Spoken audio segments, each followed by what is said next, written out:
കാണില്ലേ? ഇപ്പൊ വേണ്ട റിസ്ക് എടുത്തൊന്നും ചെയ്യണം കേട്ടാ.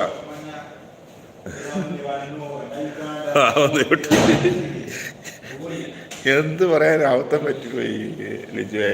ഞാന് ഇവിടെ ആണെന്നറിഞ്ഞപ്പോൾ ഞാൻ കരുതി കല്യാണം കഴിഞ്ഞ് ഫാമിലിയായിട്ട് ഇവിടെ അയക്കുന്നു, അതാ പ്രതീക്ഷിച്ചത്. ഓവർ തിങ്കിങ് ആയി. അപ്പോൾ വേണ്ട കേട്ടോ, അവർക്ക് ഇഷ്ടമല്ലാത്ത കാര്യങ്ങളൊന്നും ചെയ്യാണ്ട കേട്ടോ. എങ്ങനെ നമുക്കറിയുമെന്ന് പറഞ്ഞാലല്ലേ അറിയൂ. അല്ല, ഞാനത് കൂട്ടി ചിന്തിച്ചു പോയി. Don't worry. അതിലൊന്നും ദേവൂട്ടിക്ക് കുഴപ്പമൊന്നുമില്ല. പറഞ്ഞല്ലോ, തുറന്നു പറഞ്ഞല്ലോ.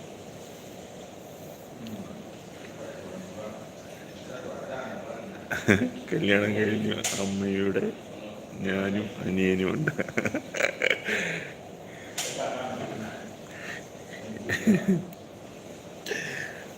അബദ്ധം ഈ ചമ്മൽ പറ്റി കഴിയുമ്പോൾ ഉള്ള ഒരു ഇതുണ്ടല്ലോ, അതുകൊണ്ട് ഞാൻ ഫേസ് കാണിക്കാറേ ഇല്ല ലൈവില്.